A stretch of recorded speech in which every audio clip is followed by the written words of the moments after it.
Oh, the blessed rock of ages,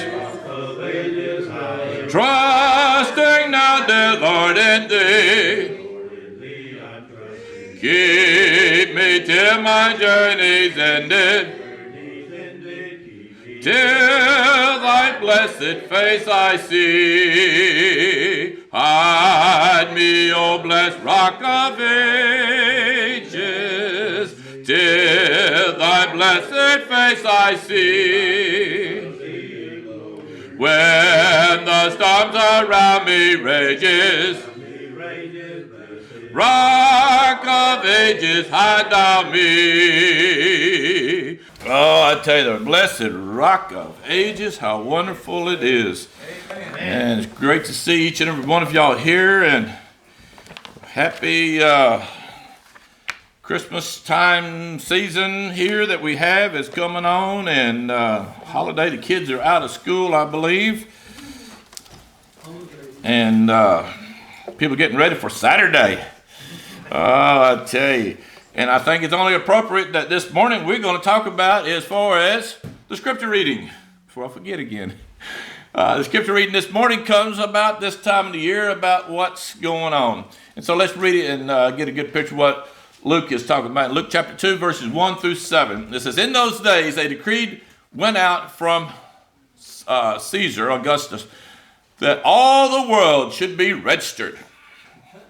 Woo, we want to know who's all out in this world of mine. Not only that, I want to know how many, but not only that, I want to know how much money I can make. We need some money so we can grow. It says this was the first registration when Quintius was governor of Syria. And all went to be registered, each to his own town. And Joseph went up from Galilee, from the town of Nazareth, to Judea, the city of David, which was called Bethlehem, because he was of the house and lineage of who? David, yes. To be registered with Mary, his betrothed. And guess what? She was with child. Verse 6, and while they were there, the time came to give birth. Had to be at that right time, was it? Just had to be. No, it was God's plan. And verse 7, and she gave birth to her firstborn son. Firstborn son. In other words, they had some other sons evidently. Firstborn son, and wrapped him in what? Wrapped him in wrapping paper, swaddling clothes, and was laid in a manger, because there was what? No place for them in the inn.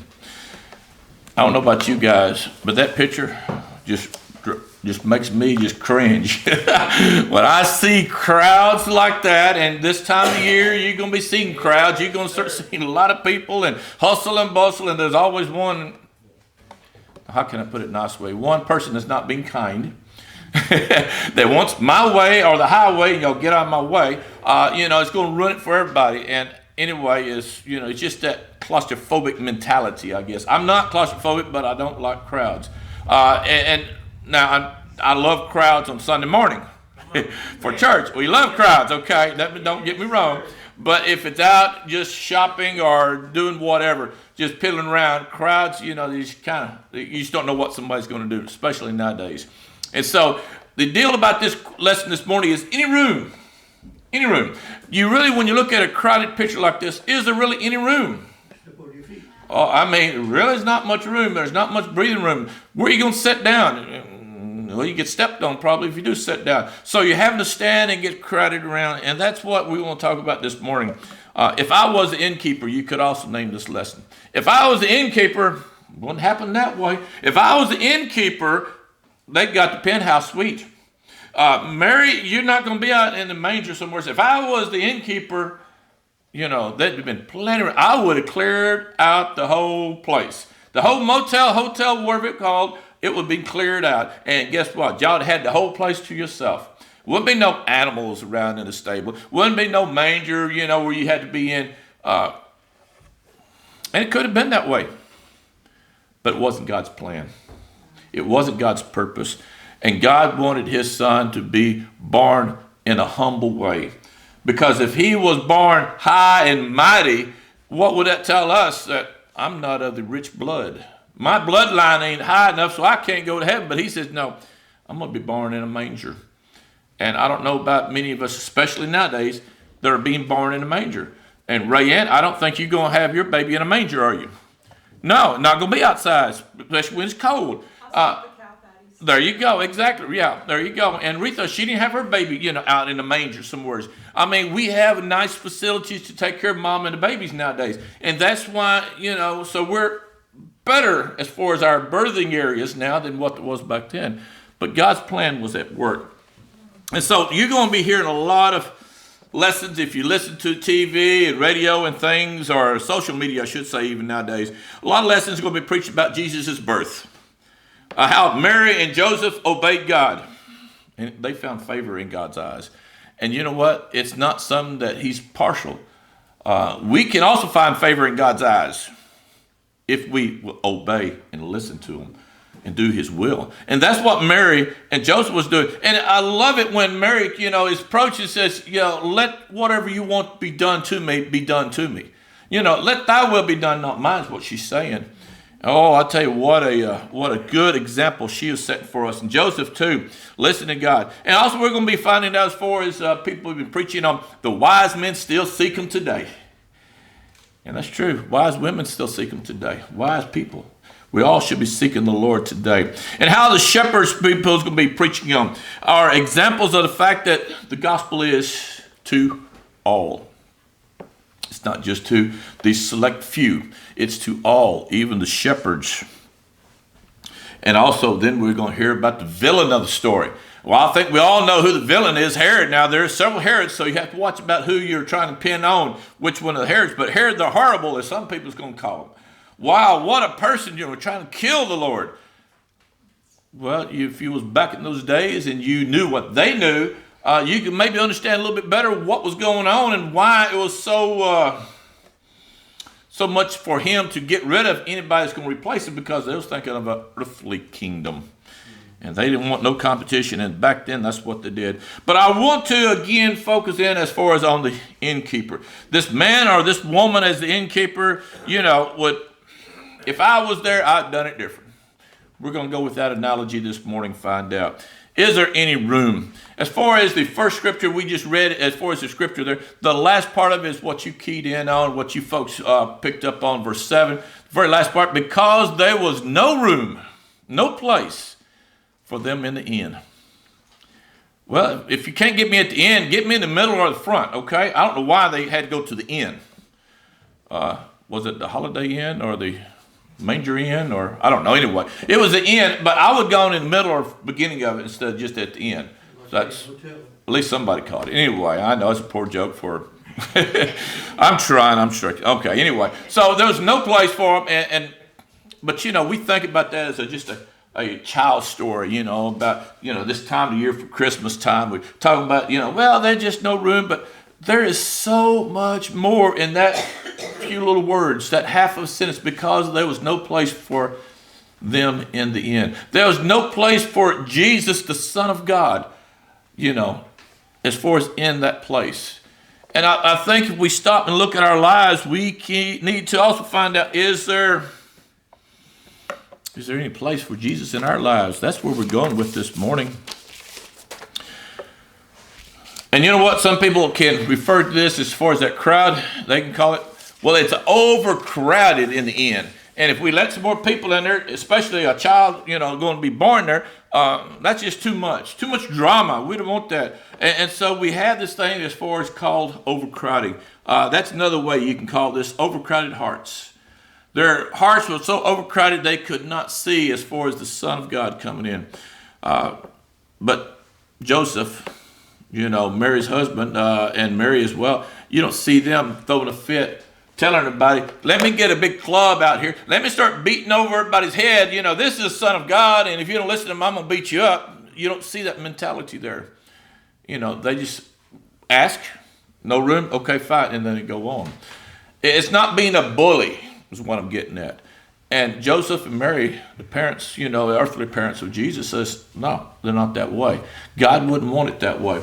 And so when we start talking about as far as, some of the things we can learn about, there's no room. We think about the innkeeper, and you can really dog them out. You can really just beat them over the head, tell them if I was there, I'd done it different. But Throughout the Bible, there is people and examples over and over and over who rejected or who had no room or their hearts were too crowded for Jesus. We think about it here in Acts chapter 26, verse 25 through 29. But Paul said, I am not out of my mind. He's being on trial again, right in front of the most excellent Festus. He's not trying to dog him out or anything. He's saying, most excellent Festus, I'm not out of my mind. But I am speaking true and rational words, for the king knows about these things. And to him I speak boldly. Here we go. We talked about this a few weeks ago, about speaking boldly. And there he is, Paul speaking boldly again, telling the truth, not sugarcoating, not beating around the bush. It says, for I am persuaded that none of these things have escaped his notice. For this has not been done in the corner or in a corner. In other words, it's not kind of out of the way, tucked away, behind the back, somewhere behind a bush or behind somewhere hidden. This is not in a closet. This is not tucked away in a corner. This is in plain view. And it says, verse 27, King Agrippa. He's not talking about some little hobo out here. He's talking about King Agrippa. Do you believe the prophets? I know that you believe. King really kind of gets a feel for what's going on. He always has people coming to him, letting him know what's going on as far as events and kind of the attitude, the mood of his people, so he can make sure what's going on and be ready for it. And so none of these things that really come around that's nothing new. I already knew about that. And so Paul is saying, King Agrippa, do you believe the prophets? I know that you believe. And then he comes to verse 28. And Agrippa said to Paul, in a short time, would you persuade me to be a Christian? You know, that's where we get that song, Almost Persuaded. You know, Paul, do you really think in this little bit of short time you're talking to me, I'm going to be persuaded to be a Christian? And Paul said, I don't care if it's short or long. I would you to God that not only you, but all who hear me this day might become as I am. Be a child of God as I am, except, I know I'm in chains, but get rid of the chains. Except for the chains, I want y'all to be like me, a child of God. I want you to be a Christian. And that's it. No more, no less, just a Christian. But what was King Agrippa's problem? Oh, we go down. Well, he was high and mighty and in authority, and if he said he was a child of God and sided with Paul, then he may be ridiculed and be laughed at and mocked, and then he'd be kicked out and lose his kingship, or have a right or something other. And so King Agrippa says, what are you talking about? I really, really, what he's saying? He's saying, I don't have room in my heart. My heart is so full of my job, my position, my money, prestige and power and all these wonderful things that I get with my job. No, if I become a Christian, I'll lose those things. And so, there's really not no room for being a child of God. There's really not room for Jesus in my heart. That's what King Agrippa is saying to Paul. He knew better. He knew he should be a child of God. He heard it, but he rejected. He did not want to be. And so we have King Agrippa. There's no room.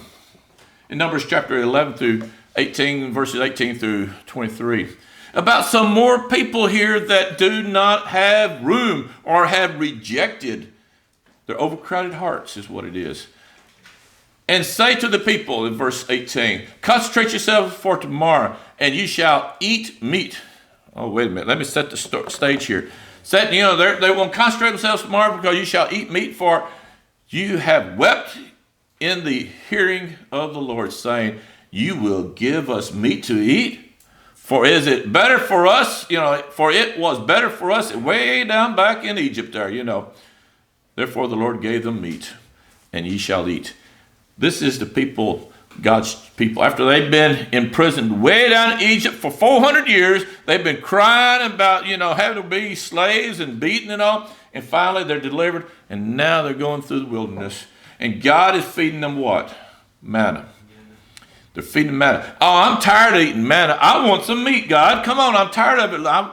And so they start whining and whining and whining. He says, fine, I'm going to give you some meat. I will let you eat. Not just Well, let's see what it says in verse 19. And you shall not eat just 1 day or 2 days or 5 days or 10 days or 20 days. I'm tired of it. I'm tired of it because the Lord says, you're going to give him meat. All right, so what does he do? He says, but for a whole month. Oh, I don't like this. It's gross. And let me run by it right quick. Until it comes out of your nostrils and becomes loathsome to you. You're going to eat it till you're sick of it. That's what he's saying. You're begging for something. You don't like me taking care of you. And then he goes on and says this. This is the hard part. But you have rejected the Lord, who is among you, and have wept before him, saying, Why did we come out of Egypt? But Moses said, the people among whom I am numbered 600,000 on foot. 600,000 on foot. And you have said, I will give them meat. And then he says, and you'll have enough for the whole month. And he goes on and says, we got 600,000 people. Melvin and rest of the Lentons, what would y'all have done if you had 600,000 people showed up yesterday at Grand Lentons? Where would y'all go down? What store would you go to buy enough food? It takes a lot of food. And not only feed them one meal, but you feed them for a month. And that's what it says. What cattle, where are we going to slide? I mean, Moses is like, oh, wait a minute, you're promising more I can deliver, God. And God said to him straight, says, hey, is my hand so short that you cannot, follow through? What's going on here? It says, shall herds, flocks and herds be slaughtered for them and be enough for them? No, it wouldn't be. Or shall all the fish in the sea be gathered together for them and be enough for them? He's thinking about, poor Moses, thinking about walking my sight. I see the herds out here. I can get a feel for the fish. Is that going to be enough? Verse 23, and the Lord said to Moses, is the Lord's hand shortened? Why are you restraining me to the line of sight? Why are you restraining to the physical things in life? This is God Almighty, the creator of all things. And it goes on and says, now you shall see whether my word will come true for you or not. This is God's chosen people. And what are they doing? They want to go back to Egypt to be slaves where they done forgot they was really being beaten and made to work harder and longer hours and make things without straw and trying to do the same kind of quality work. They're trying to do all these things and they're whining and griping and complaining. And guess what? And finally, God says, fine, I will give you what you want because I'm tired of hearing it. I'll give you what you want. I'm going to give you so much of it, you're not going to be asking for no more of it. Hopefully you'll never even want to see another bird again, quail again. But anyway, he gives them what he wants. But it was also a great feat for 600,000 people to turn around and God would feed them every day, except for 1 day. You're not supposed to gather on the Sabbath, right? You're supposed to gather double portion on the day before that so you have enough for the Sabbath. And so here we are. God is taking care of these people, but they are rejecting God. Why? Because my heart is still full of what? Way down in Egypt. My heart is so crowded with what we had back then. I'm out here. I don't have it. Well, yeah, we was beaten, and yeah, we had some hard times. Yeah, we was killed, and yeah, we was doing this and that. But, I didn't starve. I had food. May not have been a whole lot. I got a kind of a balanced diet. Out here, God, you're bringing us in what? Moses, you're going to lead us out here so we can die? And so they didn't have in their hearts any room for Jesus, for the Father to live because they kept living in the past. Tell you another thing I almost threw in there, but I knew for time's sake, and that's why I just want to briefly mention it. Somebody else had a hard time of accepting as far as having room in their hearts. And that's Pharaoh. Right before this, Pharaoh, what kind of heart did Pharaoh have as far as receiving God, receiving the word from Moses and Aaron, receiving the, release my people? What kind of heart did Pharaoh had from them? No, you're not going to go. No, you're not going to go. Well, fine, go. No, not changing mind. No, you're going to stay. And so here it is. Pharaoh's heart was so hardened and full of himself and not letting the people go that I'm the king. I'm not letting these people go. And then you had the 10 plagues come by. And the only thing that softened his heart up just a little bit, to make a little bit room for God, was when his son died. And then after that, it didn't take long to what? Whoop, made a mistake. I want them back. I need my slaves back. And so Pharaoh is another example in the Bible of people who don't have room. Their hearts are overcrowded. They don't have room. But yet, what do we find as far as our hearts today? This is where we really want to key into. We don't want to be like Pharaoh. We don't want to be like the physical Israelites, traveling there. We don't want to be like, as far as many of them that we find like the innkeeper. We don't want our hearts to be like that. Because he also tells us today, Matthew 22, verse 37 to 38, and he shall say to him, you shall love the Lord your God with what?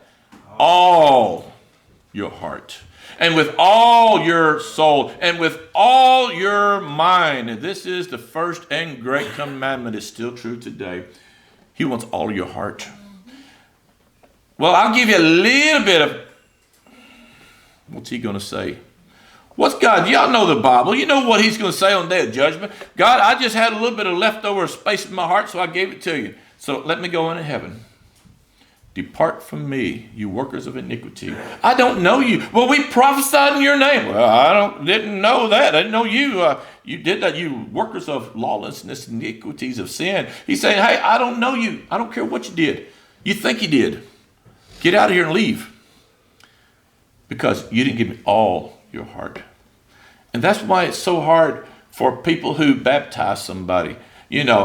Is this person, and it's not for us to judge, I get that, but we always want to encourage that person to know that with all your heart, and your soul and your mind, that you need to be given God. And not only just that day, but each and every day. And so many times when somebody says, I want to be baptized, it's not for the right reason, and it's not with all their heart. And now the question is, should you baptize? Well, that's an individual. I'm not getting into that. But I'm just saying that we all need to make sure, whether that day and every day after that, we have given the Lord all of your heart. Do we get crowded? Think about this time of year. And that's why I don't like trying to go buy stuff and go and fight the crowds. I don't like those kind of crowds. I love Christian crowds. All right? More church crowds. I love it. That's great. But as far as the crowds out there fighting in the hustle and bustle, trying to find a parking place, don't like that stuff. But I get so crowded in, then I start thinking about me, and I need to get this done. I forget about, wow, where's the love? Where's the, doing good to others? Where is this, kind of the Christmas time spirit, as I call it? Where is this time of the year where we need to be like Jesus even more? Instead of being out there fighting and hustling and bustling and just forgetting about, we got time, we can get families together. We got time for fellowship. We got time of talking about Jesus. And so that's why it's so vital at this time of the year. We don't have our hearts so crowded with, got to buy this, got to make this, got to do this, got to do that. Because we do that, then we forget about Jesus. Now, is it wrong to cook a good meal? Oh, no. Y'all keep cooking good meals. We love it. Is it wrong to go by and give presents and cheer up people and give to, people around? Oh, no, that's good. Keep giving me stuff. That's good. But when we get to the point that crowds out,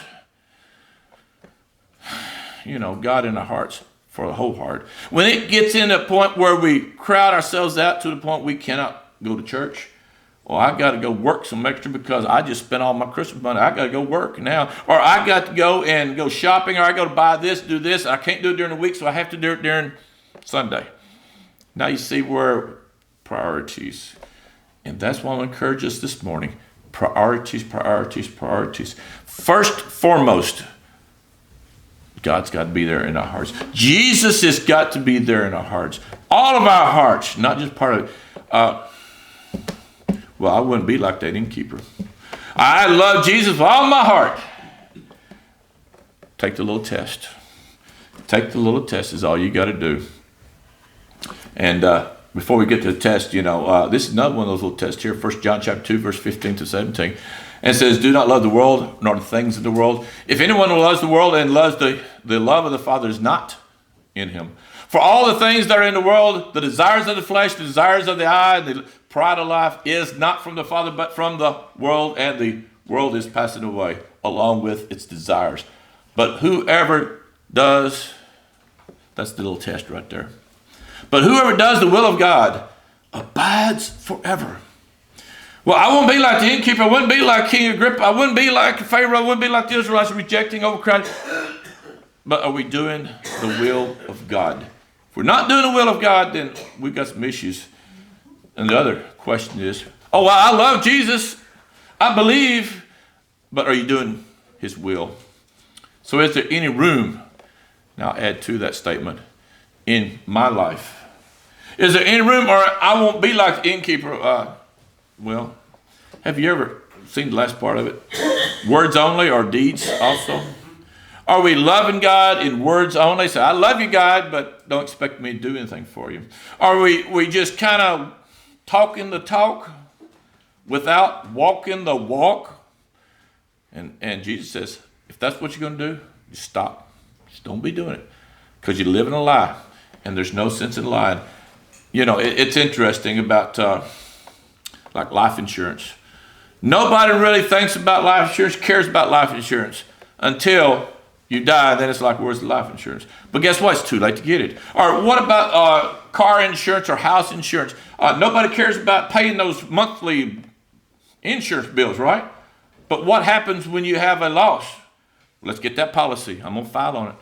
It's too late to get a life insurance or a policy on something that you just lost. You got to get it before. And, I tell you, what about, I know a lot of people over the years has talked about getting generators. Well, I'll get a generator one day, you know. Well, the lights went out. Let me go. It's too late when your lights go out and there's no generator. And this time of year with all the rain and a little bit of wind, we lose electricity. It's too late to get a generator when lights already went out at 9 or 10 or midnight. You know, everybody's closed.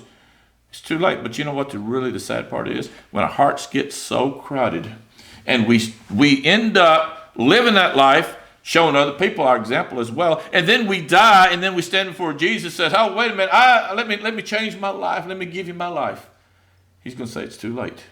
If you don't have room for me now in this life, there's not going to be no room for you with him in heaven. That's hard. But you know what? That's the truth. That's the truth. And so if we want to live with Jesus and the Father forever, then he needs to be living in your hearts. And if it's too crowded, we need to do something about it. When do we do something? Oh, let's do it next. No. There's no better time than the present to have Jesus living in your heart. Entrance within demanding, whose is a voice I hear? Sweetly the tones are falling.